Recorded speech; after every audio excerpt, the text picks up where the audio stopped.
सर्वे में लोगों से पूछा गया कि मोदी सरकार के कामों को कैसा मानते हैं और इसमें भी 28% ने पूरी तरह संतुष्ट, थोड़े असंतुष्ट और 13% लोगों ने थोड़े संतुष्ट और पूरी तरह से संतुष्ट 28% थे, जबकि थोड़े संतुष्ट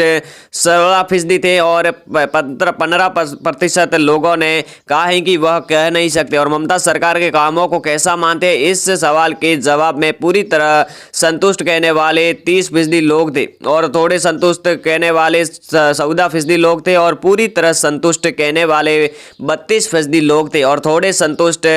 असंतुष्ट 20% लोग थे और जबकि 4% से कह नहीं सकते ऐसा जवाब मिला। और सर्वे में पूछा गया कि ममता सरकार की द्वारे सरकार योजना को कैसा मानते हैं और इसके जवाब में 43% लोगों ने कहा खराब बताया और 8% लोगों ने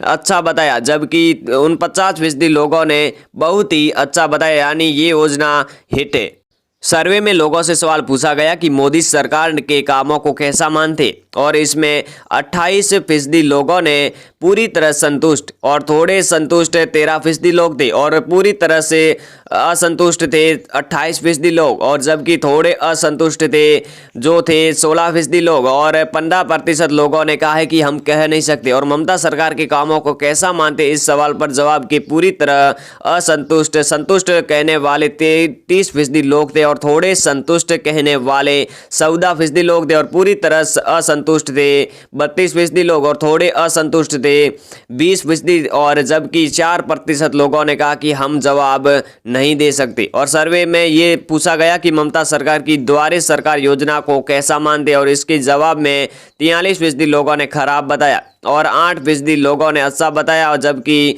49% लोगों ने बहुत ही अच्छा बताया, यानी ये योजना हिट है। एबीपी न्यूज़ और सीएनएक्स के ओपिनियन पोल के मुताबिक बंगाल में टीएमसी 154 से 164 सीटों के साथ सत्ता में वापसी कर सकती है और जबकि बीजेपी 102 से 112 सीटों के साथ राज्य की दूसरी सबसे बड़ी पार्टी बन रही है। और लेफ्ट और कांग्रेस गठबंधन के खाते में सिर्फ 22 से 30 सीटें जाने की उम्मीद है और अन्य के खाते से 3 सीटें मिलने की संभावना है। और दोस्तों आगे की जानकारी में बता दें कि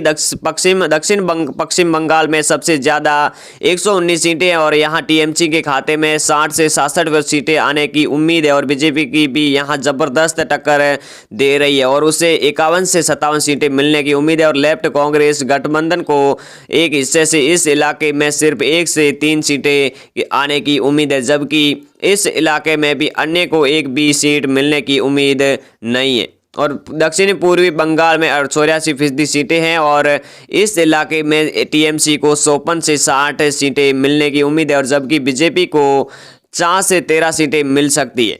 लेफ्ट और कांग्रेस गठबंधन के खाते में 14 से 20 सीट जाने की संभावना है और अन्य का यहाँ खाता भी नहीं नजर आ रहा है। और उत्तर बंगाल रीजन में 60 सीटें हैं और यहाँ टीएमसी को 12 से 18 सीटें मिल सकती है और बीजेपी को इस इलाके में बड़ी बढ़त दिख रही है और उसे 29 से 35 सीटें भी मिल सकती है। और लेफ्ट और कांग्रेस के गठबंधन को 5 से 9 सीटें मिलने की उम्मीद है, जबकि अन्य के खाते में 1 से 3 सीटें जाती दिख रही है। ग्रेटर कोलकाता में कुल 35 विधानसभा सीटें हैं और सर्वे के मुताबिक टीएमसी को यहां 21 से 27 सीटें मिल सकती है और बीजेपी को 8 से 14 सीटें मिल सकती है। लेफ्ट कांग्रेस गठबंधन का यहां खाता भी नहीं खुलता है और अन्य भी यहां कोई कमाल नहीं दिखा रहे हैं और यानी उनके खाते में कोई भी सीट नहीं आ रही है।